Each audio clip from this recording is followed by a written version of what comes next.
Good morning everyone. दोस्तों आज है जनवरी 29 2024 और हम लोग करेंगे द हिंदू न्यूज़पेपर के एनालिसिस। मेरा नाम है सितेंद्र चौधरी और आज हम लोग कौन कौन से टॉपिक यहाँ पे करेंगे। आज चार पांच टॉपिक हैं, अच्छे टॉपिक हैं, बढ़िया हैं। जिसमें से एक टॉपिक हम लोग एसिड रेन के बारे में करेंगे। हालांकि ये टॉपिक ज्यादातर प्रीलिम्स के लिए इंपॉर्टेंट है क्योंकि यहाँ से क्वेश्चन एग्जाम में प्रीलिम्स में आ भी चुका है, लेकिन मेंस के परस्पेक्टिव से भी आज इस टॉपिक को जो है कवर कर सकते हैं। एसिड रेन क्या होती है, इसका इम्पैक्ट क्या होता है, इसको रिड्यूस करने के लिए क्या क्या कर सकते हैं। इंटरनेशनल अगर कोई इनिशिएटिव है एसिड रेन को लेके वो आप कर सकते हो, और ये सारी डायमेंशन आज हम लोग एसिड रेन के बारे में पढ़ेंगे। तो आज का आर्टिकल प्रीलिम्स और मेंस दोनों के लिए इंपॉर्टेंट रहने वाला है। अच्छा आर्टिकल है, मजा आएगा करने में इसको। उसके लिए लाफिंग गुल एक प्रीलिम्स ओरिएंटेड एक टॉपिक हम लोग लेके आए हैं, जहाँ पे एक बर्ड है, उसका नाम है लाफिंग गुल। और ये इंडिया में स्पॉट किया गया है पहली बार, तो इसलिए जो है इंपॉर्टेंट थोड़ा सा हो जाता है। उसके बाद एनक्रिप्शन के बारे में पढ़ेंगे थोड़ा सा। एनक्रिप्शन क्या होता है, एंड टू एंड एनक्रिप्शन क्या होता है, कैसे काम करता है, इसके लिए थ्रेट क्या क्या है, सेफ्टी प्रोविजंस क्या क्या है, वो थोड़ा हम लोग देखेंगे। तो इसको हम लोग पढ़ने वाले हैं। हालांकि ये भी आप मेंस के पर्सपेक्टिव से ही ज्यादा कवर करेंगे। उसके अलावा एक अफ्रीकन ऑर्गेनाइजेशन है और बड़ी इंपॉर्टेंट ऑर्गेनाइजेशन थी, लेकिन इसमें से दो तीन जो स्टेट हैं, कंट्री हैं, वो अलग हो चुकी हैं। तो इसके बारे में बात करेंगे। इंपॉर्टेंट आर्टिकल है स्पेशली फॉर द प्रीलिम्स। उसके अलावा मनरेगा के बारे में कुछ बात करेंगे क्योंकि न्यूज़ में है। मनरेगा की जो बेसिक इन्फॉर्मेशन है वो पहले से हमारे पास है ही, लेकिन इसके अंदर कुछ चेंजेस किए गए हैं रिसेंट टाइम में। कुछ टेक्नोलॉजी को इंट्रोड्यूस किया गया है मनरेगा की पेमेंट के लिए, वो हम लोग यहाँ पे करने वाले हैं मनरेगा वाले चैप्टर में। अच्छा टॉपिक है स्पेशली फॉर द मेंस। तो मनरेगा की थोड़ी सी आप समझ लीजिए कि हम यहाँ पे क्रिटिकल एनालिसिस करेंगे मनरेगा को। ठीक है, चलिए तो सीधा बढ़ते हैं पहले टॉपिक पे, ज्यादा डिले नहीं करते हैं। छोटी सी इंफॉर्मेशन देना चाहूंगा कि भैया अगर आप करंट अफेयर कवर करना चाहते हैं तो सैटरडे को हमारा प्रोग्राम चलता है करंट अफेयर का। 2.5 से 3 घंटे, 3.5 घंटे की क्लास होती है, जिसमें पूरे वीक का करंट अफेयर आपको कवर करवाया जाता है प्रीलिम्स और मेंस के पर्सपेक्टिव से। उसको अगर आपने ज्वाइन करना है तो ये क्यूआर कोड दिया हुआ है, आप इसको स्कैन करके ज्वाइन कर सकते हो। अगर आप मेरा कोड SC1000 अगर आप वहां पे पुट इन करते हो तो आपको 1000 रुपीज का मेरी तरफ से पर्सनल डिस्काउंट आपको दे दिया जाएगा। लेकिन करंट अफेयर 2 साल का कम से कम बहुत जरूरी है। अगर आप 2025 के लिए एम कर रहे हैं तो आज से ही करंट अफेयर को अपडेट करना शुरू करें, उसके ऊपर पकड़ बनाएं, ताकि 2025 में जब एग्जाम दो तो आप कॉन्फिडेंस के साथ दे सको। ठीक है जी। उसके अलावा फाउंडेशन कोर्स को ज्वाइन करना है तो व्हाट्सएप नंबर यहाँ पे दिया हुआ है। तो पहले टॉपिक पे बढ़ते हैं सीधा। एसिड रेन के बारे में आज बड़ा जबरदस्त आर्टिकल आया है साइंस वाले सेक्शन से। तो एसिड रेन होता क्या है, देखिए समझ में ही आता है। हमारे पास ना एक बैंड होता है ना, जिसमें हम लोग पीएच वैल्यू को कंसीडर करते हैं। तो यहाँ पे पीएच वैल्यू जैसे 0 है, यहाँ पे पीएच वैल्यू जैसे आपकी पीएच वैल्यू 10 है, और यहाँ पे हमारा जैसे पीएच वैल्यू जो है वो 5 चला गया। तो जैसे जैसे आप 10 की तरफ जाते हो पीएच वैल्यू इंक्रीज होती है। तो हमारी जो सोइल होती है, हमारा जो वाटर होता है, वो बेसिक होता रहता है। तो ये हाईएस्ट बेसिक लेवल है और ये एसिडिक लेवल है। अगर पीएच वैल्यू डिक्रीज होना शुरू हो जाता है तो वो आपकी समझ लीजिए वाटर हो या सोइल हो, एसिडिक होती है। तो पीएच वैल्यू का खेल होता है। तो जब बारिश होती है, वैसे तो आपको पता है कि जो बारिश का पानी होता है बहुत ही फ्रेश होता है ना, एकदम one of the purest water होता है नेचर के अंदर बारिश का पानी। लेकिन कई बार वो जो बारिश का पानी आ रहा है, रेन वाटर आ रहा है, उसकी पीएच वैल्यू अगर 4.2 या 4.44 इसके आसपास होती है या इससे कम होती है, तो हम कहेंगे साहब जी वो एसिड रेन है। वो रेन वाटर जो है वो एसिडिक हो चुका है, एसिडिक रेन वाटर हो चुका है, जो कि बहुत डेंजरस है क्योंकि एसिड जो है वो अपने आप में ही डेंजरस है। अरे एसिड का तो नाम ही इतना खतरनाक है ना, डेंजरस है। लेकिन वो जो रेन वाटर है उसके अंदर एसिड आया कहां से, हमारे क्लाउड्स के अंदर एसिड आया कहां से, और ये एसिड रेन जब आएगा हमारे सरफेस के ऊपर तो क्या क्या उससे इंपैक्ट होने वाले हैं वो हम लोग यहां पे देखेंगे। देखिए, एसिड रेन के लिए दो ऑक्साइड्स, या आप ये समझ लीजिए कि दो ऐसे केमिकल्स हैं, मिनरल्स हैं, जो सबसे ज्यादा रिस्पॉन्सिबल होते हैं। एक होता है नाइट्रोजन और एक होता है सल्फर। ठीक है, ध्यान रखना है, नाइट्रोजन और सल्फर। नाइट्रोजन और सल्फर, ठीक है, ये बनाएंगे क्या, नाइट्रोजन डाइऑक्साइड और सल्फ्यूरिक डाइऑक्साइड। ठीक है, सल्फर SO2 मतलब सल्फर के ऑक्साइड्स और नाइट्रोजन के ऑक्साइड्स, ये जब वाटर के साथ रिएक्ट करते हैं तो ये सल्फ्यूरिक एसिड बनाते हैं और नाइट्रिक एसिड बनाते हैं। ध्यान देना है, हम लोग बात कर रहे हैं सल्फर की और नाइट्रोजन की। जो सल्फर डाइऑक्साइड होता है और नाइट्रोजन डाइऑक्साइड होता है, ये जब वाटर के साथ मतलब H2O के साथ, मतलब वाटर के साथ H2O के साथ रिएक्शन करते हैं, जो कि हमारे क्लाउड्स में होता है, हमारी जो रेन वाटर होता है उसके साथ साथ रिएक्शन करता है, तो ये नाइट्रिक एसिड बनाता है और सल्फ्यूरिक एसिड बनाता है। दो दोनों ही एसिड है। और जब ये एसिड हमारे सरफेस पे आएंगे तो नेचुरल सी बात है वो एसिडिक रेन होगी। अब सवाल ये उठता है कि साहब ये जो नाइट्रोजन है, नाइट्रोजन डाइऑक्साइड और सल्फर डाइऑक्साइड, ये आया कैसे? अरे एयर के अंदर मिक्स होगा तभी तो वाटर के साथ रिएक्शन करेगा ना। हम इसे लेबोरेटरी में तो नहीं कर रहे हैं, नेचुरली प्रोसेस हो रही है। तो ये सल्फर और नाइट्रोजन आया कहां से, ये बड़ा सवाल है। ये आया है हमारे व्हीकल से। जो fossil fuels, diesel engine, specially diesel engine, petroleum, जो हम लोग कोयला, जो हम लोग बिजली बनाने के लिए थर्मल पावर प्लांट में यूज करते हैं, उसके अंदर जो है सल्फर जो है वो स्टोर होता है। और यहां से वो सल्फर जाता है कहां? हमारे एटमॉस्फेयर में। एटमॉस्फेयर में रेन वाटर के साथ रिएक्ट करता है और नाइट्रिक एसिड बनाता है, सल्फ्यूरिक एसिड बनाता है। ये आपको पता होना चाहिए। अपार्ट फ्रॉम, इसीलिए जो सिटीज हैं, शहरों वगैरह में आसपास एसिड रेन के चांसेस थोड़े ज्यादा होते हैं, क्योंकि वहां पे फॉसिल फ्यूल की बर्निंग थोड़ी सी ज्यादा होती है ट्रांसपोर्ट वगैरह में, पावर जनरेशन के लिए। लेकिन सिर्फ ह्यूमन ही नहीं, नेचुरल प्रोसेस के थ्रू भी ये एटमॉस्फेयर के अंदर जाता है। जो oxides of sulphur and oxides of nitrogen. कैसे? वोल्केनिक इरप्शन जब होते हैं, जो लाइटनिंग होती है, जब बादल गरजते हैं, बिजली कड़कती है, उसकी वजह से भी नाइट्रोजन प्रोड्यूस होती है इस तरह से। ठीक है, और सल्फर। और उसी तरह से हमारे यहाँ पे जो जो लाइटनिंग प्रोसेस है, मतलब हमारी जो नाइट्रोजन होती है ना एटमॉस्फेयर के अंदर, राइट, और उसके साथ जब रिएक्शन करता है हमारा, लाइटनिंग जब होती है, तो नाइट्राइट्स वगैरह बनाता है, नाइट्राइट्स बनाता है, नाइट्रेट बनाता है, वाटर के साथ रिएक्शन करके एसिड्स बनाते हैं।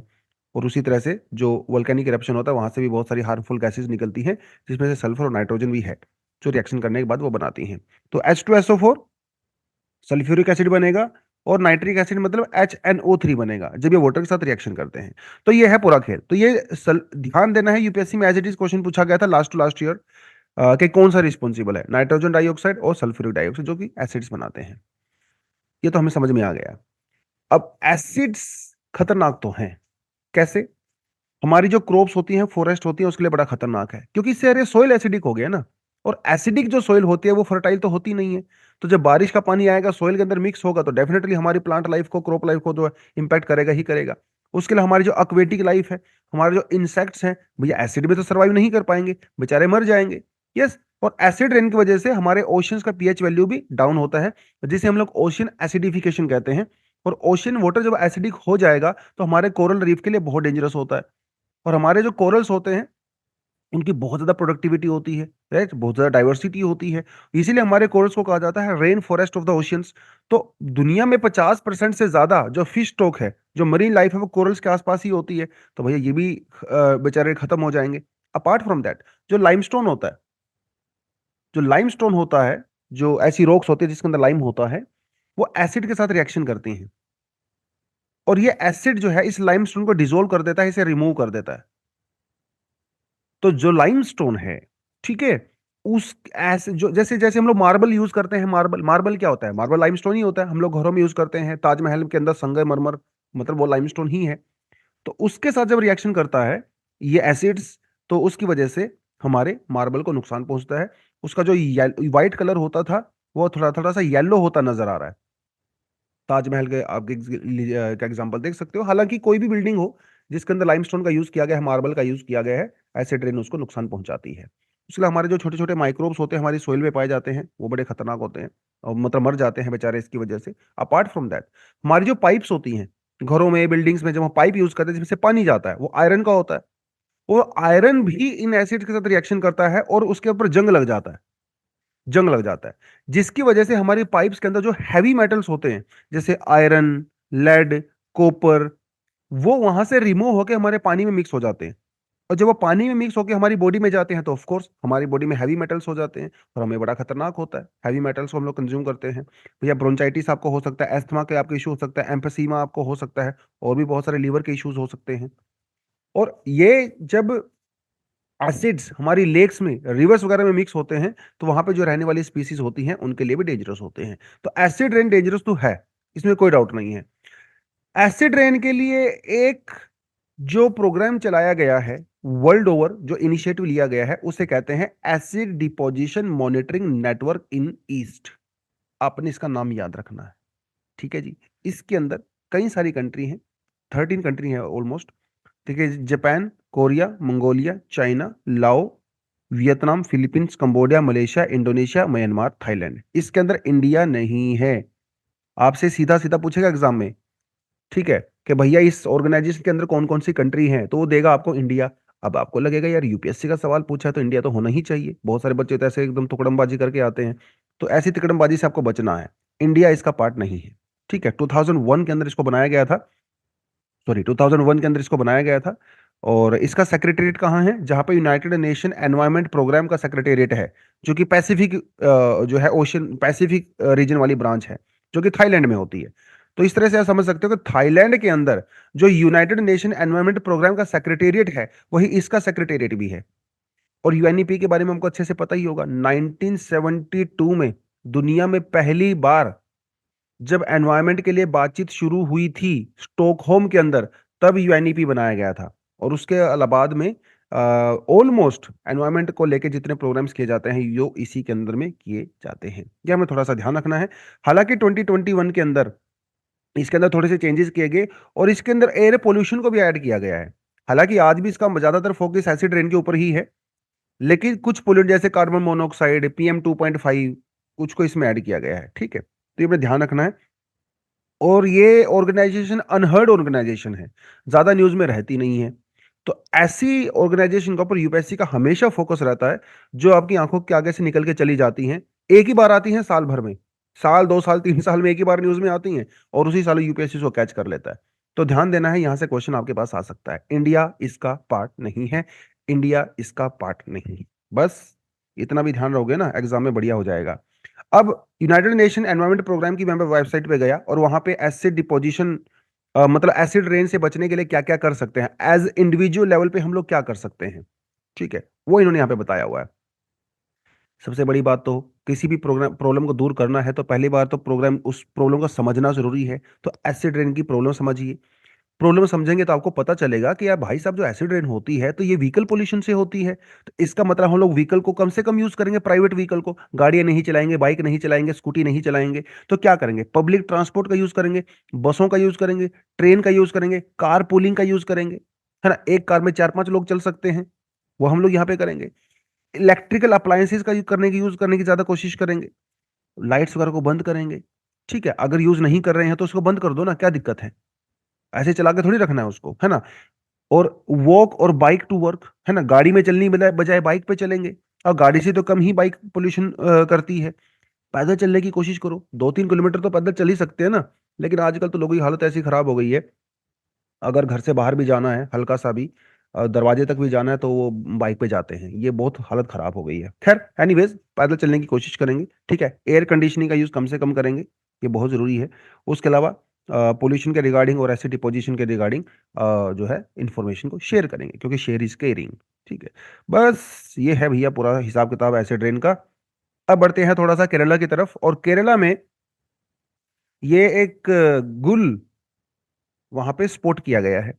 हालांकि केरला में और बहुत सारे गुल्स पाए जाते थे पहले भी, ऐसी बात नहीं है, जिसमें से कुछ गुल का यहाँ पे एग्जाम्पल भी दिया गया है, जैसे black backed, slender bill, brown headed गुल, ग्रेट क्रेस्टेड, लेस्टर क्रेस्टेड, कैस्पेंडर, ये पहले से केरला में पाए जाते थे। लेकिन केरला में एक टीचर थे, वो 15-20 सालों से बर्ड वॉचिंग करते हैं। बहुत लोगों को बर्ड वॉचिंग करने का शौक होता है। तो वो जब यहाँ पे गए, एकदम आराम से झोला वोला उठा के, कैमरा वैमरा उठा के, जो फोटो क्लिक करने लगे, उनको लगा यार इतने सारे गुल के बीच में एक छोटा गुल है, मतलब कौवे की साइज का, क्रो की साइज का। और इनको लगा यार ये तो बिल्कुल नए वैरायटी का है, ये क्या है? तो इन्होंने पिक्चर वगैरह उसका क्लिक किया और फिर वहां पे वो डिपार्टमेंट में गए। और उन्होंने जब दिखाया उनको, उन्होंने कहा कि यार ये तो लाफिंग गुल है, ये तो केरला में पहली बार आया है। तो इस तरह से इसकी डिस्कवरी हुई।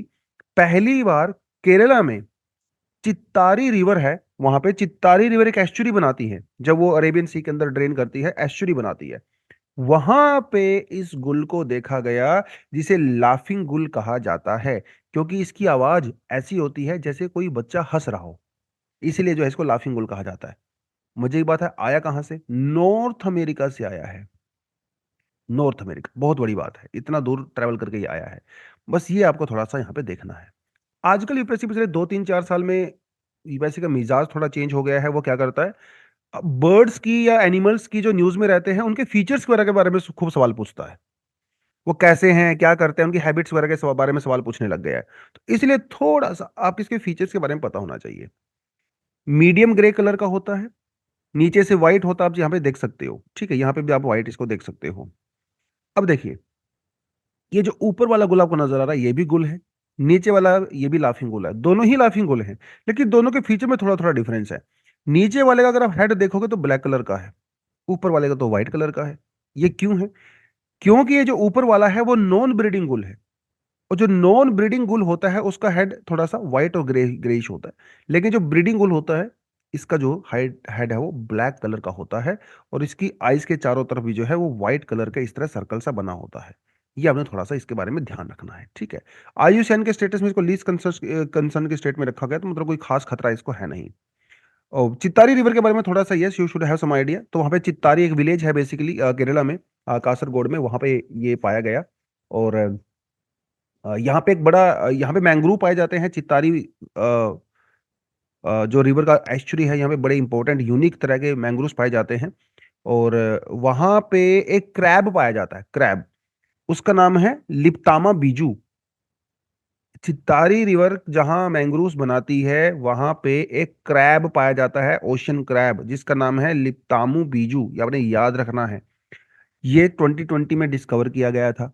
इसकी खास बात ये है कि भाई ये ना पेड़ों पे बहुत जल्दी चढ़ जाता है, इसकी खास बात ये है। तो ये क्रैब इसलिए यूनिक है, और इसीलिए जो थोड़ा इसको ध्यान भी रखना है, ठीक है। हालांकि इसके अंदर कुछ और ट्रिब्यूटरीज भी हैं, ये तो आई डोंट थिंक सो बहुत इंपॉर्टेंट होगा, बट क्योंकि अपने आप में चित्तारी रिवर ही बहुत छोटी रिवर है, इसके ट्रिब्यूटरी याद करने बैठोगे फिर तो मतलब खत्म ही हो जाएगा सिस्टम मतलब इतना याद नहीं कर पाओगे, ऑब्वियसली बात है ना। हजारों रिवर्स हैं ऐसी ऐसी इंडिया में, तो सबको याद करना पॉसिबल नहीं है, बट न्यूज में है तो थोड़ा आप देख सकते हो, ठीक है। अरेबियन सी के अंदर ड्रेन करती है रिवर, ठीक है। चलिए आगे बढ़े। तो टेक्स्ट सेक्शन दिया गया है आज एंड टू एंड इंक्रिप्शन के बारे में, और ये न्यूज में क्या है क्यों है वो आपको मैं बता देता हूँ। एक इंडियन ओरिजिन का एक पर्सन थे, स्टूडेंट थे बेसिकली, स्कूल स्टूडेंट, और वो रहते थे ब्रिटेन में। और अभी वो किसी फ्लाइट वगैरह से जा रहे थे, तो उस भाई साहब ने क्या किया, बच्चे ने मजाक मजाक में जो है अपने स्टूडेंट्स, अपने दोस्तों को एक ग्रुप पे मैसेज कर दिया, स्नैपचैट पे, ठीक है। आई थिंक स्नैपचैट पे ही किया था, व्हाट्सएप पे नहीं किया था।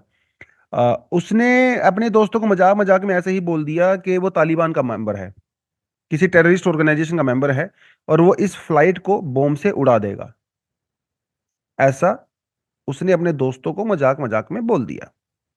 अब मजाक भी कई बार गले पड़ जाता है ना, हंसी कई बार फांसी बन जाती है, तो इनके साथ ऐसा ही हुआ। जैसे ही इन्होंने वो मैसेज भेजा, तो हुआ ये कि उस मैसेज को इंटरप्रेट कर लिया गया, इंटरसेप्ट कर लिया गया बाय ब्रिटेन्स इंटेलिजेंस एजेंसीज, और तुरंत उसकी लोकेशन को ट्रेस कर लिया गया, और दो फाइटर जेट उस प्लेन के पास पहुंचे और उसको वहीं पे लैंड करवाया। जैसे ही वो लैंड हुए उस बच्चे को पकड़ लिया गया, हिंदी से जैसे स्कूल स्टूडेंट, उसको पकड़ लिया और उसके ऊपर अभी केस वगैरह चल रहा है। हालांकि उसने तो मजाक मजाक में बोला था, बट मैसेज को इंटरप्रेट कर लिया। अब सवाल ये उठता है कि हम लोग एंड टू एंड इनक्रिप्शन सोचते हैं कि हम जो मैसेज भेज रहे हैं, रिसीव कर रहे हैं, वो बहुत सेफ होंगे, लेकिन भाई कुछ भी सेफ नहीं है। ये डिजिटल जमाने में आप समझ लीजिए कुछ भी सेफ नहीं है, तो इसीलिए ये न्यूज में आर्टिकल आया है, एंड टू एंड एनक्रिप्शन। हालांकि स्नैपचैट ऐसा क्लेम करता नहीं है कि एंड टू एंड एनक्रिप्शन है, लेकिन कम से कम ये तो क्लेम करता ही है कि भैया सेफ है मैसेजिंग। तो व्हाट्सएप वगैरह पे वैसे कई बार केसेस को देखा गया है कि मैसेज जो है वो इंटरसेप्ट हो जाते हैं, बट एनीवेज। तो एनक्रिप्शन क्या है? एनक्रिप्शन बेसिकली एक इंफॉर्मेशन जब हम लोग भेजते हैं या रिसीव करते हैं, उसको इस तरह से भेजना है और रिसीव करना है ताकि कोई और बीच वाला पर्सन उसको इंटरसेप्ट ना कर सके। इसको ही एनक्रिप्शन कहते हैं। एनक्रिप्शन मतलब सीक्रेट, ठीक है। So encryption is the act of changing some consumable information into inconsumable form, ठीक है। जैसे मैंने आपको मैसेज भेजा, यू आर ब्यूटीफुल, ठीक है, मैंने आपको ये मैसेज भेज दिया, लेकिन जब ये मैसेज मैं भेजूंगा, अब आप इसको तो पढ़ सकते हो, यू आर ब्यूटीफुल, ये मैसेज एक और लैंग्वेज के अंदर किसी दूसरी फॉर्म में कन्वर्ट हो जाएगा, मान लो ए x B T through C x ऐसे करके। अब इसको तो आप नहीं पढ़ सकते, तो ये मैसेज इस भाषा में एनक्रिप्ट हो चुका है और ये हमारे सिस्टम के अंदर चला जाएगा। अगर कोई इसको पढ़ना चाहे तो इसका मतलब उसको नहीं समझ में आएगा, लेकिन बाद में इस मैसेज को डिक्रिप्ट करना पड़ता है अगर इसको पढ़ना है तो। ये होता है एनक्रिप्शन और इसी का एक रूप होता है एंड टू एंड एनक्रिप्शन। जैसे मैंने आपको मैसेज भेजा यू आर ब्यूटीफुल, ये मैसेज जो है कन्वर्ट हो गया XY123ZLS में, ये मैसेज कन्वर्ट हो गया। अब मान लो मैंने आपको ये मैसेज भेज दिया, लेकिन जैसे ही ये मैसेज मैं आपको भेजूंगा एक की जनरेट होगी, की मतलब लाइक अ पासवर्ड, ठीक है। आपके पास वो की होगी। आप जब उस की को एंटर करोगे ना, तभी ये मैसेज दोबारा से डीक्रिप्ट होगा यू आर ब्यूटीफुल में। जब तक आप की एंट्री नहीं करोगे तो ये मैसेज ऐसे ही घूमता रहेगा इसी फॉर्म में, जो कि आप नहीं पढ़ सकते, कोई भी नहीं पढ़ सकता। इसे कहते हैं एंड टू एंड एनक्रिप्शन। मैंने जो मैसेज भेजा वो किसी अनरीडेबल फॉर्म में कन्वर्ट हुआ, आपके पास जब की होगी आप उसको एंट्री करोगे तभी आप इस मैसेज को पढ़ सकते हो। मतलब आपने व्हाट्सएप इंस्टॉल किया हुआ है, आपके पास व्हाट्सएप का पासवर्ड है, तो और आप मेरी चैट को अगर पढ़ना चाहते हो तो आपको पासवर्ड डालना पड़ेगा। इट्स समथिंग लाइक अ की। ये एक मेथड होता है एंड टू एंड एनक्रिप्शन का। दो तरीके से हो सकता है, सिमेट्रिक भी हो सकता है, एसिमेट्रिक भी हो सकता है। सिमेट्रिक में दोनों के पास सेम की होती है, एसिमेट्रिक में दोनों के पास डिफरेंट डिफरेंट की होती है, ठीक है। आपकी की मेरी की के साथ ऑलमोस्ट जुड़ी हुई होती है। इस तरह से काम करता है। अब जैसे मान लो आप एक भीड़ में खड़े हो, ठीक है, आप भीड़ में खड़े हो और आपने भीड़ में अपने दोस्त को एक मैसेज जो है यहाँ पे कुछ भेजना है, आपने उसको व्हाट्सएप पे मैसेज भेज दिया और आपने उसको व्हाट्सएप पे मैसेज भेजा यू आर लुकिंग अगली। ऐसे दोस्त को मजाक में भेज ही देते हैं, है ना, हालांकि वो बहुत नहा धो के सूट वूट पहन के आए, बट आपने उसको मैसेज भेज दिया यू आर लुकिंग अगली। अब आपने उसको मैसेज भेजा और आपने उसको आवाज मार के बता दिया, आवाज मार दिया और उसको बोला कि इसका जो की है वो है बनाना। तो आपका फ्रेंड जब इस की को एंट्री करेगा तो इस मैसेज को पढ़ सकता है। अब ये सिमेट्रिक एनक्रिप्शन हुआ क्योंकि दोनों के पास सेम की है। लेकिन जो एसिमेट्रिक होता है इसके अंदर दोनों के पास डिफरेंट की होती है, लेकिन आपके जो फ्रेंड की होती है वो आपकी की के साथ थोड़ी जुड़ी हुई होती है। जैसे आपने उसको मैसेज भेजा भाई you are looking very ugly और आपने उसको आवाज मार के बता दिया बनाना। अब ये आपके फ्रेंड की नहीं है, लेकिन आपके फ्रेंड की क्या हो सकती है, पाइनएप्पल हो सकती है, जो कि बनाना के साथ जुड़ी है, दोनों फ्रूट है ना। तो कोरेस्पोंडिंग टू दिस की they can have a different की ऑल्सो। तो आपके फ्रेंड जैसे ही पाइनएप्पल डालेंगे तो मैसेज पढ़ सकते हैं कि यू आर लुकिंग अगली। ये होता है एसिमेट्रिक एनक्रिप्शन और ये होता है सिमेट्रिक एनक्रिप्शन, जो कि सेम की होती है। आई थिंक आपको समझ में आ ही गया होगा क्या बात कर रहे हैं हम लोग, ठीक है। तो ये जो आपका जो डेटा होता है, कोई भी डेटा हो सकता है किसी भी तरह का, उस डेटा को एक सीक्रेट कोड के अंदर कन्वर्ट करता है और यह सीक्रेट कोड तभी एनक्रिप्ट हो सकता है जब सामने वाले के पास वो की हो उसको एनक्रिप्ट करने के लिए, ठीक है। तो message is encrypted both in the transit and the rest, ठीक है। मतलब मैं भेजूंगा मेरे पास भी एनक्रिप्टेड होगा, आपका फ्रेंड उसको रिसीव करेगा उसके पास भी एनक्रिप्टेड होगा, ठीक है। तो ये होता है end to end encryption. WhatsApp में होता है end to end encryption, yes, आपके मैसेज भी जाते होंगे। लेकिन सवाल अब ये उठता है कि क्या इस एंड टू एंड एनक्रिप्शन को डिक्रिप्ट किया जा सकता है? क्या उन मैसेज को पढ़ा जा सकता है? जैसे व्हाट्सएप वगैरह है, ये क्लेम करती हैं कि ये जो चैट है वो एंड टू एंड है, इवन अगर फेसबुक भी चाहे तो आपके मैसेज को नहीं पढ़ सकती, ठीक है। ये वो क्लेम करते हैं और मोर और लेस ये सच्चाई भी है, लेकिन 100% सच्चाई नहीं। तो क्या एंड टू एंड एनक्रिप्शन को क्रैक किया जा सकता है? सवाल ये है। बिल्कुल किया जा सकता है। अब आपने अपने फ्रेंड के मैसेज भेजा, यहां से वो भीड़ में खड़ा हुआ है, आपने उसको भेजा भाई यू आर लुकिंग अर्ली, आपने मैसेज भेजा और उसको चिल्ला के बोल दिया कि की इज बनाना। अब हो सकता है बीच में कोई और पर्सन हो, इस कन्वर्सेशन को सुन रहा हो और वो उसके पास की चलेगी बनाना, उसने आपकी की को चोरी कर लिया। इसे कहते हैं man in the middle attack. बीच में ही एनक्रिप्शन की को चोरी कर लिया पहुंचने से पहले। अब वो इस की को एंट्री करके आपके मैसेज को पढ़ सकता है। इसे बोलते हैं MITM अटैक, ठीक है।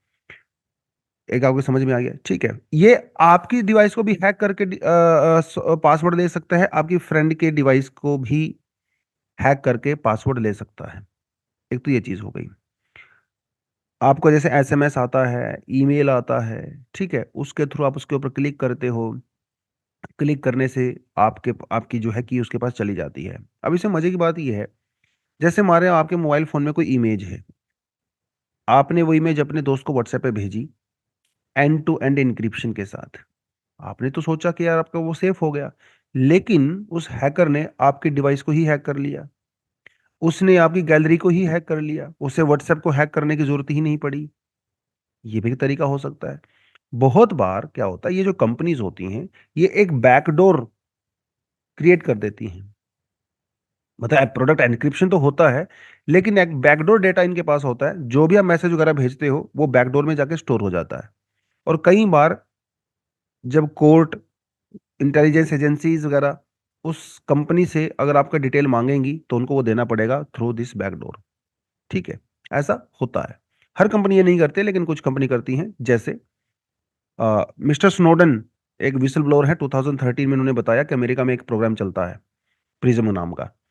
तो उसमें जो स्काइप कंपनी है, ठीक है, एक ऑनलाइन वीडियो कॉल करने की कंपनी हुआ करती थी स्काइप, अब तो खत्म हो चुकी है ऑलमोस्ट। अब तो लोग जूम वगैरह पे कॉल करते हैं, व्हाट्सएप पे कॉल करते हैं, बट यस, स्काइप का यूज किया करते थे उस समय लोग। तो स्काइप कंपनी ने एक बैकडोर इंस्टॉल किया हुआ था सर्वर के अंदर, और जो भी आदमी जो भी चैट करते थे, बात करते थे, वो उस बैकडोर में स्टोर हो जाती थी। और इसकी access American intelligence agency, security agency को मिला हुआ था। अब सोचने की बात ये है कि ये जो कंपनीज वगैरह होती हैं या जो इंटेलिजेंस एजेंसीज होती हैं, ये आपके लाइन टू लाइन मैसेज को नहीं पढ़ती हैं, क्योंकि इतना डेटा को कलेक्ट करना, पढ़ना, उसके से सेंस बनाना ऑलमोस्ट इम्पॉसिबल टास्क है। तो ये क्या करती हैं, ये इनके पास कुछ कीवर्ड्स होते हैं, कुछ कीवर्ड्स होते हैं, उन कीवर्ड्स को ये लोग उठाती हैं। जैसे मान लो आपने लिखा तालिबान, तो ये तुरंत उसको रीड कर लेंगे कि सिस्टम के अंदर ये वर्ड जनरेट हुआ है, कहाँ से हुआ है, कौन भेज रहा है, किसको भेज रहा है। उसके बाद आप उसके रडार पे आ जाते हो। जब तक आप इस तरह के सेंसिटिव कीवर्ड्स को नहीं लिखोगे तो वो कोई मतलब नहीं है। तो ये लोग क्या करते हैं, ऐसे लिखेंगे TALI star star star star बान, तालिबान। अब वो उसको शायद ना पढ़ पाए। तो आपने कई बार देखा होगा ना, इस तरह के मैसेज में लोग ऐसे लिखते हैं, तो इसीलिए होता है कई बार ताकि वो रीड ना हो पाए। तो ये होता है सिस्टम। तो आप टेंशन मत लें, अगर आप कोई ऐसा controversial Taliban, terrorism, bomb making ऐसा कुछ नहीं कर रहे हो तो वो दिक्कत नहीं है। और जैसे मान लो मैं ये बात कर रहा हूँ, अब यूट्यूब के ऊपर ये जाएगा, है ना, तो मैं बोल रहा हूँ तालिबान, तो हो सकता है भाई वो कन्वर्सेशन भी वो लोग पढ़ रहे हो, सुन रहे हो। खैर हम तो लोग ओपनली बोल रहे हैं, अपने तो कोई ऐसा सीक्रेट है नहीं। ठीक है, बट एनीवेज, अगर आप ऑनलाइन इस तरह की चीजें करते हो तो 100% सिक्योरिटी नहीं है। Yes, there can be some surveillance from the intelligence sites, वो हो सकता है, जैसे कि अभी जो है लेटेस्ट केस में यहाँ पे आया है। ठीक है, चलो। तो बुर्किना फासो, माली, नाइजर ने एक वेस्ट अफ्रीकन ब्लॉक को छोड़ दिया है, और इस ब्लॉक का नाम है इकोवास। कौन कौन सी कंट्री इसके अंदर थी? माली, नाइजर, बुर्किना फासो, जिन्होंने छोड़ दिया है। उसके अलावा घाना, नाइजीरिया, ये सब कंट्री जो है इसके अंदर में आते हैं। ठीक है, अब सवाल ये है कि ये ग्रुप क्या है, इसका पर्पस क्या है, और ये न्यूज में अभी है क्यों? ठीक है, देखिए, ये जो कंट्री है ना, ये सारी की सारी फ्रेंच कॉलोनीज हुआ करती थी। जैसे इंडिया ब्रिटिश कॉलोनी हुआ करती थी, ये फ्रेंच कॉलोनी होती थी। आज भी यहाँ पे फ्रांस का बहुत इन्फ्लुएंस है। फ्रेंच करेंसी आज भी यहाँ पे चलती है। इन कंट्रीज की जो लोकल करेंसी है वो फ्रांस ही प्रिंट करता है। इसके जो नेचुरल रिसोर्सेज हैं मोस्टली फ्रेंच कंपनीज जो है उनको ओन करती हैं। तो आज भी यहाँ पे वही एक तरह से कॉलोनिज्म चल रहा है। इकोनॉमिक कॉलोनाइजेशन चल रहा है बेसिकली। ठीक है, पॉलिटिकल नहीं है। बट एनीवेज, वो एक सीन यहाँ पे बनता था। अब यहाँ पे मोस्टली जो ये कंट्री आपको नजर आ रही है, इनके अंदर मोर और लेस जो है वो डेमोक्रेसी है। ठीक है, लेकिन आपको यहाँ पे अच्छे से पता है कि बहुत सारे एथनिक क्लैशेस वगैरह होते हैं। तो रिसेंटली पिछले 2-3 सालों में क्या हुआ है वहां पे, बुर्किना फासो, नाइजर और माली, यहाँ पे मिलिट्री कूप हुआ है। मिलिट्री कूप हुआ तो यहाँ पे जो डेमोक्रेटिक इलेक्टेड गवर्नमेंट्स थी, या फिर ऐसे कह लीजिए कि जो गवर्नमेंट्स को वेस्टर्न कंट्री सपोर्ट करती थी, उनको जो है पावर से हटा दिया गया। अब इसके अगेंस्ट में वहां पे ग्रुप है जिसे कहते हैं इकोवास। ठीक है, इकोवास फ्रेंच में जो है इसे सेडियो भी कहते हैं। इसने क्या किया, उन कंट्रीज मतलब बुर्किना फासो, माली और नाइजर के अगेंस्ट में इकोनॉमिक सैंक्शंस लगाए। अब उसके जवाब में ये तीनों कंट्री जो है इन्होंने इस ग्रुप को छोड़ दिया है। इसलिए जो है ये न्यूज में बनता है, इन्होंने कर लिया है, इसे विड्रॉ कर लिया है। ठीक है, विड्रॉ कर लिया है। तो थोड़ा सा आपको इकोवास के बारे में पता होना चाहिए। तो एक रीजनल ग्रुप है, 1975 के अंदर इसको एस्टेब्लिश किया गया था थ्रू ए लागोस ट्रीटी। ठीक है। हालांकि इसका जो बेसिक पर्पस था वो था इकोनॉमिक इंटीग्रेशन, लेकिन बाद में इसने डिफेंस को भी इंक्लूड किया। राइट। और तो अभी ये कई बार क्या करता है, कुछ पीस कीपिंग फोर्सेस को भी भेजता है। जिन कंट्री के अंदर कुछ इश्यूज वगैरह हो जाते हैं वहां पे पीस कीपिंग फोर्सेस को भी भेज देता है। जैसे इन्होंने लाइबेरिया में 1990 में ऑपरेशन किया, सीरिया लियोनी में भेजा 1979 में, गांबिया में किया 2017 के अंदर। तो पीस कीपिंग ऑपरेशन भी करता है और इकोनॉमिक और जो है वो इंटीग्रेशन भी करता है। तो ध्यान देना है, आपसे पूछेगा एग्जाम में which of the following statements are true about the इकोवास। तो उसमें यहाँ पे को लिखेगा वो इकोवास is only an economic organisation, but ऐसा नहीं है, it's a defence organisation also. अब ये जो कंट्री है इनके अंदर जो है सिंगल कॉमन करेंसी है। ठीक है। तो बेसिकली एक लार्ज ट्रेडिंग एक ब्लॉक है ये, जिसके अंदर इंडस्ट्रियल, ट्रांसपोर्ट, टेलीकम्युनिकेशन वगैरह वो सब हम लोग कंसिडर करते हैं।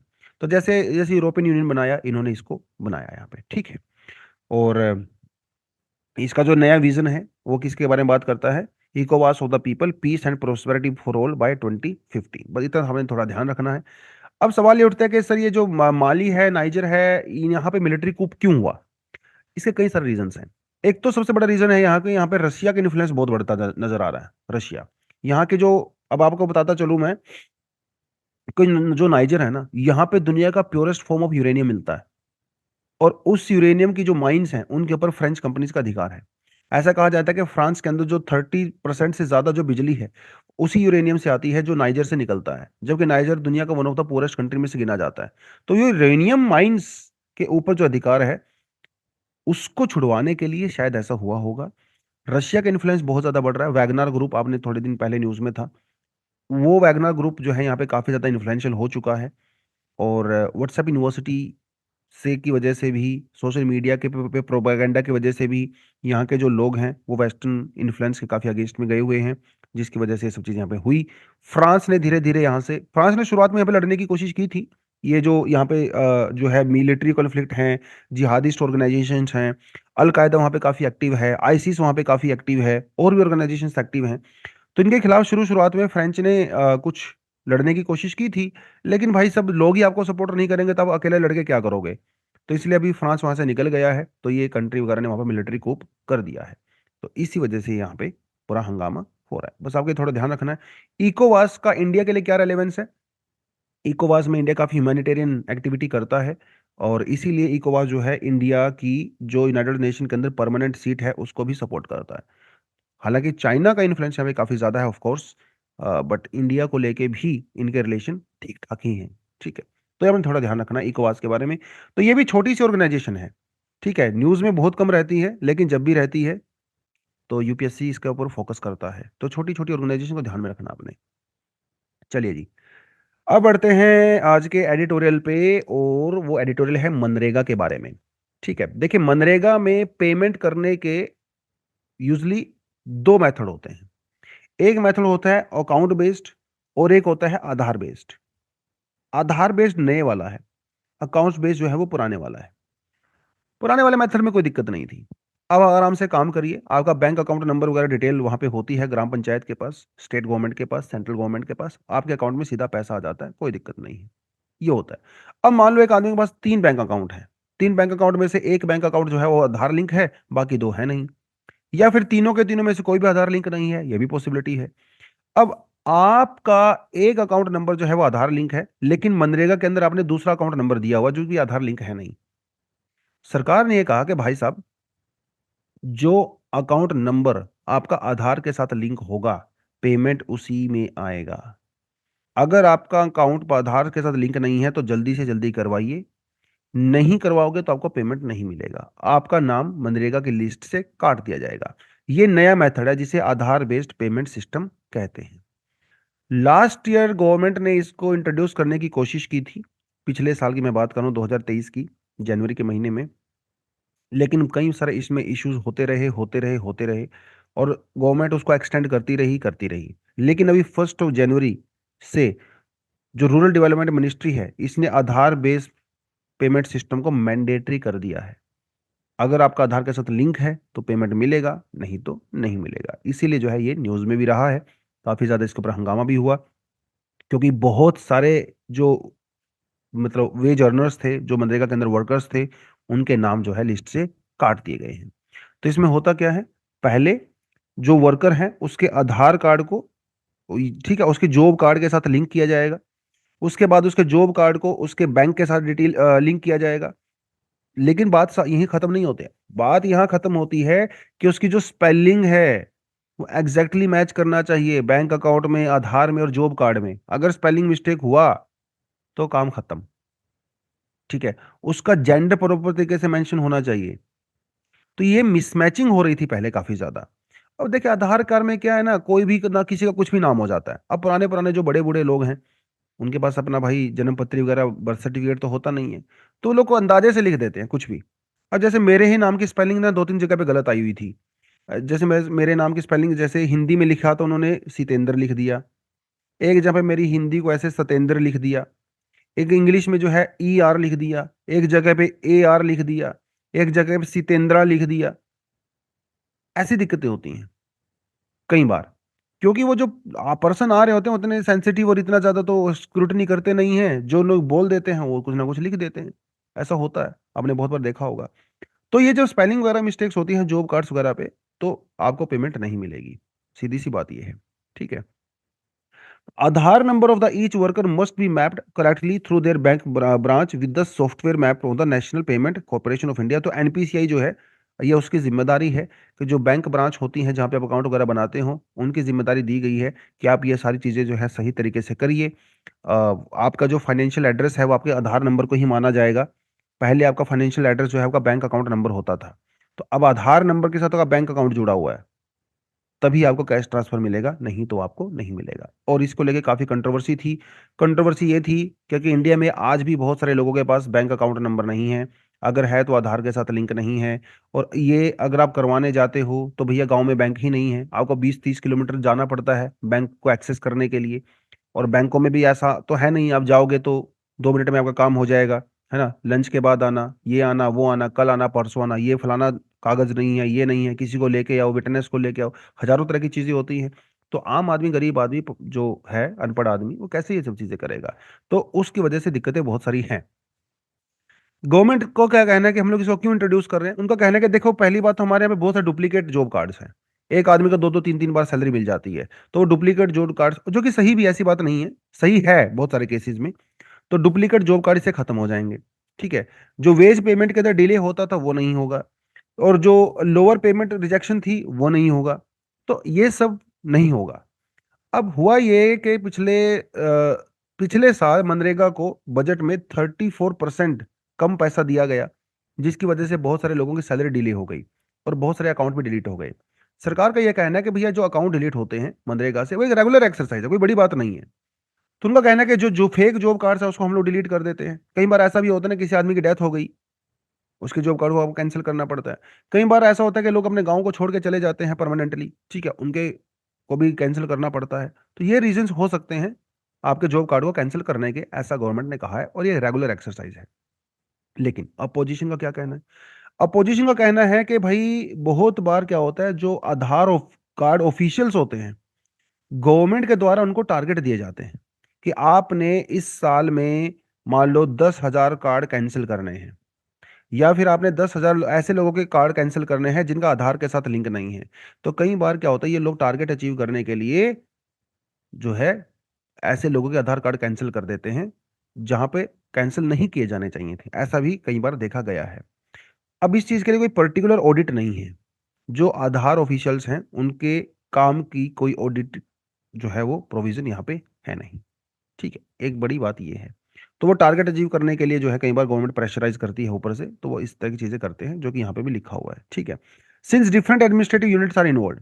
ठीक है, अब bank account, Aadhaar, PAN card, job card, अब कितनी सारी चीजें हमारे आपको, फैमिली कार्ड आपको बनवानी पड़ती हैं, जन्म पत्री कोई और बना रहा है, बर्थ सर्टिफिकेट कोई और बना रहा है, school school leaving certificate, 200 agency involve है। अब जब इतनी सारी एजेंसी इन्वॉल्व होंगी, खासकर रूरल एरियाज में, तो स्पेलिंग मिसमैच होना बहुत कॉमन सी बात है, बहुत कॉमन है। पासपोर्ट पे अलग होगी, आधार पे अलग होगी, पैन कार्ड पे अलग होगी, बर्थ सर्टिफिकेट पे अलग होगी, वोटर आईडी पे अलग होगी। और बहुत ज्यादा भी अलग नहीं होती है, एक दो वर्ड का फर्क होता है इधर से उधर। तो ये बहुत कॉमन है और इसकी वजह से आपको जो है सैलरी नहीं मिलेगा, तो ये तो बहुत गलत बात है ना। तो पहले तो आप ये चीज़ें ठीक करिए। जो मल्टीप्लिसिटी ऑफ ऑर्गेनाइजेशंस हैं, इंस्टीट्यूशंस हैं, आप उसको थोड़ा-सा स्ट्रीमलाइन करिए। इनका ये कहना है। इवन यूआईडी ने खुद कहा है कि जब ये डेटा कलेक्ट किया जाता है, तो जो बायोमेट्रिक डेटा है सिर्फ़ वही सही होता है, बाकी तो बहुत गलतियाँ होती हैं। अरे! यूआईडी खुद मान रहा है इस बात को। तो जो लोकल ऑफिशियल्स हैं, वो बहुत गलतियाँ करते हैं। जो डिटेल फिलअप करते हैं। अब बायोमेट्रिक आपने दे दिया, ठीक है, वो तो मशीन लेगा, मशीन तो गलती नहीं करेगा। लेकिन जब डिटेल भरी जाती है, नाम, पता, एड्रेस, डेट ऑफ बर्थ वगैरह, गलतियाँ लोग कर देते हैं। 1989 की जगह पे मेरे फ्रेंड के डेट ऑफ बर्थ को 1989 की जगह पे 1979 किया हुआ था। ये उसके आधार कार्ड की मैं बात कर रहा हूँ, उसको ठीक करवाने में काफ़ी टाइम लग गया था। जबकि उसके पैन कार्ड वगैरह पे, बर्थ सर्टिफिकेट पे कुछ और दिया हुआ है। तो ये छोटी-छोटी गलतियाँ वो लोग कर देते हैं। ठीक है। अब कई बार ह्यूमन एरर भी हो जाती हैं, कई बार कुछ और भी हो सकता है, ठीक है? तो ये चीज़ें हैं। अब गवर्नमेंट का डेटा ये है, गवर्नमेंट ने खुद कहा है अपने डेटा को कि भाई साहब 2.5 करोड़ जो रजिस्टर्ड हैं मनरेगा में वर्कर्स, उनमें से 16.9 करोड़ वर्कर्स ही नए सिस्टम के अंदर एलिजिबल हैं। मतलब मान के चलिए 9 करोड़ लोग ऐसे हैं जिनका आधार कार्ड और बैंक नंबर लिंक ही नहीं है। इसका मतलब इनको तो सैलरी नहीं मिलेगी। तो ये तो मनरेगा से अपने आप ही बाहर हो गए।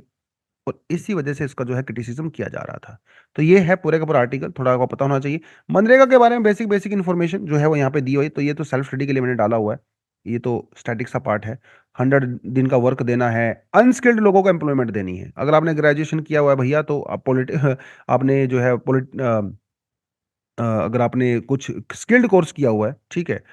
पॉलिटेक्निक वगैरह का, आईटीआई वगैरह का, तो आपको ये जॉब नहीं मिलेगा। अनस्किल्ड वर्कर्स के लिए होती है, ठीक है? 100 दिन का काम होता है, 18 साल की कम से कम एज होनी चाहिए। गाँव में है ये, शहरों में नहीं है, रूरल एरियाज़ में है, ठीक है? और अगर आप काम करने की इच्छा रखते हो, तो अपनी ग्राम पंचायत में जाइए, अपना नाम लिखवाइए। 15 दिन के अंदर आपको काम देना पड़ता है। अगर 15 दिन के अंदर आपको काम नहीं मिला, तो आपको फिर अनएम्प्लॉयमेंट अलाउंस भी देना पड़ता है। ठीक है? शुरुआत में पहले 30 दिन तक आपकी सैलरी का वो 1/4 होता है। मान लो आपकी सैलरी ₹400 है तो आपको ₹100 मिलेगा। उसके बाद आपको जो है ₹200 मिलेगा। तो ये डिमांड ड्रिवन है बेसिकली। सरकार खुद घर पे नहीं जाएगी, काम ले लो, नो। आपको खुद जाना पड़ता है, रजिस्टर करवाना पड़ता है, 15 दिन के अंदर काम मिलने की आपको गारंटी होती है। जो काम आपको मिलेगा एंश्योर किया जाता है कि वो आपके गाँव के आस-पास 5 किलोमीटर के अंदर ही हो। इसके बाद में अगर बाहर आपको काम मिलेगा, तो उसके लिए आपको जो है अलाउंस देने पड़ेंगे। ये सब चीज़ें उसके अंदर लिखी हुई है, ठीक है? मनरेगा के अंदर। तो मनरेगा के अंदर पेमेंट करने के जो जो तरीके हैं वो ये हैं। एक स्टेज 1, स्टेज 2 होती है। स्टेज 1 के अंदर क्या होता है, जो स्टेट गवर्नमेंट्स होती हैं, वो इलेक्ट्रॉनिकली जो बिल होता है, ठीक है? वो सेंट्रल गवर्नमेंट को भेजती है 8 दिन के अंदर। आपने आज काम खत्म किया, 8 दिन के अंदर आपकी डिटेल सेंट्रल गवर्नमेंट के पास भेज दी जाती है। सेकंड स्टेज में क्या होता है, सेंट्रल गवर्नमेंट उस बिल को प्रोसेस करती है, मतलब आपको जो जितनी सैलरी देनी है, और आपके अकाउंट में 7 दिन के भीतर-भीतर वो पैसा आ जाता है। तो कुल मिला के 8 दिन की प्रोसेस यहाँ है, 7 दिन की प्रोसेस यहाँ है, तो हो गए 15 दिन। तो काम करने के 15 दिन के अंदर-अंदर आपको पैसा मिल जाना चाहिए, दोनों स्टेज को मिला के। और अगर डिले होता है, तो फिर आपको कंपनसेशन भी मिलता है। ठीक है? तो ये थोड़ा-सा आपको आर्टिकल समझ में पड़े, ये हम लोगों ने पहले किया हुआ है, ये तो मेरे ख्याल से 3-4 महीने पहले का आर्टिकल हम लोगों ने किया था।